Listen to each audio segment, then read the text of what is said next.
नमस्कार Amravati. Indian medical association अर्थात IMA ने पुकारलेले कामबंद आंदोलन अखेर मागे घेतले असून आजपासून खासगी रुग्णालयांतील सेवा पूर्ववत सुरू झाली आहे. होमिओपॅथी डॉक्टरांना महाराष्ट्र मेडिकल काउन्सिलमध्ये नोंदणी देण्याच्या राज्य शासनाच्या निर्णयाविरोधात IMA ने राज्यभर कामबंद आंदोलन पुकारले होते. या आंदोलनाचा परिणाम अमरावतीसह अनेक ठिकाणी खासगी रुग्णालयांच्या OPD सेवांवर झाला होता. दरम्यान सर्वोच्च न्यायालयाने डॉक्टरांना कामावर परतण्याचे आवाहन केल्यानंतर IMA ने आंदोलन तात्पुरते स्थगित करण्याचा निर्णय घेतला. त्यामुळे आजपासून अमरावतीतील खासगी रुग्णालयांमधील OPD आणि नियमित वैद्यकीय सेवा पुन्हा सुरू झाल्या असून रुग्णांना मोठा दिलासा मिळाला आहे. मात्र हे आंदोलन पूर्णपणे संपलेले नाही. या प्रकरणी सर्वोच्च न्यायालयात 13 ऑगस्ट रोजी सुनावणी होणार असून त्या निकालानंतर IMA पुढील भूमिका निश्चित करणार आहे. न्यायालयाचा निर्णय डॉक्टरांच्या बाजूने न आल्यास पुन्हा आंदोलन छेडण्याचा इशारा IMAच्या पदाधिकाऱ्यांनी दिला आहे. लुंगे राष्ट्रीय IMAचा सहसचिव आहे. काल आम्ही संप मागे घेतला. संप मागे घ्यायचं कारण सगळ्यांना माहिती कदाचित झालं नसेल. सुमोटो हायकोर्टाने आम्हाला बोलवलं आणि सांगितलं की आधी संप मागे घ्या.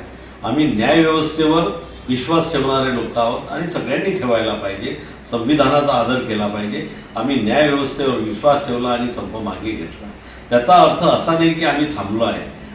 ही केस 13 आणि 14ला हायकोर्टातच आहे आणि हायकोर्टाचा निकाल आल्यानंतर ॲक्शन कमिटी जी स्टेट लेवलची आहे आणि नॅशनल लेवलची ॲक्शन कमिटी आहे, त्या ॲक्शन कमिटीच्या गाईडलाईन जशा येईल त्यानुसार आम्हाला पुढं वाटचाल करायची आहे. इथे संपलेलं नाही, कारण की हा मुद्दा आमच्यासोबत जुळलेला नाही. फक्त ॲलोपॅथी आणि MBBS लोकांसोबत जुळलेला IMA सोबत जुळलेला मुद्दा नाही. हा सगळ्यात महत्त्वाचा मुद्दा आहे, रुग्णांसोबत जुळलेला आहे. रुग्णांची सेवा सगळेजण करतात, पण कोणी कोणत्या पॅथीमध्ये केली पाहिजे. MBBS झाल्यानंतर हा ॲलोपॅथी मॉडर्न मेडिसिनचा डॉक्टर आहे. पेशंट जातो मॉडर्न मेडिसिनकडे, तर त्याला मॉडर्न मेडिसिन मिळाली पाहिजे आणि त्याला ॲलोपॅथीची औषधी मिळाली पाहिजे. पण होमिओपॅथीवाल्याकडे जातो तर होमिओपॅथीची औषधी मिळाली पाहिजे. आयुर्वेदिक मध्ये गेलं तर आयुर्वेदिक औषधी मिळाली पाहिजे. या उद्देशानं पेशंट जात असतो.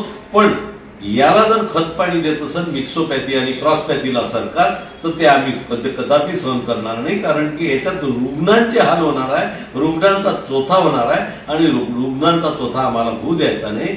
एका वेळेला 2 काउन्सिलमध्ये कुणालाही रजिस्ट्रेशन मिळत नसते आणि याच्या विरोधात नॅशनल मेडिकल कमिशन सुद्धा आहे आणि त्याचाही आदर तुम्हाला करावा लागेल. आणि तुमचं होमिओपॅथी काउन्सिलचं तुम्हाला खरंच परवानगी आहे का?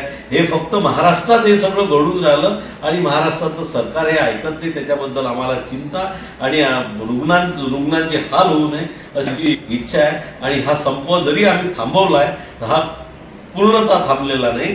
13-14 नंतर आम्हाला आणखी काय निर्णय घ्यायचा आहे, आम्हाला जे गाईडलाईन येतील त्या गाईडलाईननुसार आम्ही ॲक्शन घेणार आहे. जय IMA, जय महाराष्ट्र.